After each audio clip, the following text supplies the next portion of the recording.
আল্লাহ তাআলা কত বড় কথা বলেছেন আমরা বুঝতে পারিনি।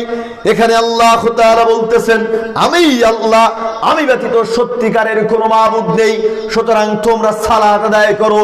আমাকে স্মরণ করার জন্য আমরা সালাত আদায় করি না, আল্লাহ সুবহানাহু ওয়া তাআলাকে স্মরণ করি না। আমরা এই চিন্তা কোনোদিন করলাম না এই পৃথিবী এমনিতেই চলতে পারে না, এই হাত পা চালাতে হলে ব্রেন খরচ করতে হয়, নিয়ন্ত্রণ করতে হয়। এই বৈদ্যুতিক বাল্ব ব্যবহার করতে লাগলে কেউ না কাউকে নিয়ন্ত্রিত করতে হয়। আর এই গোটা পৃথিবীকে কে নিয়ন্ত্রণ করছে আমরা এই চিন্তা ভাবনা করলাম না, এত নিয়ামত ভোগ করলাম, আমরা কোনদিন আল্লাহ সুবহানাহু ওয়া তাআলার শুকরিয়া পর্যন্ত আদায় করলাম না।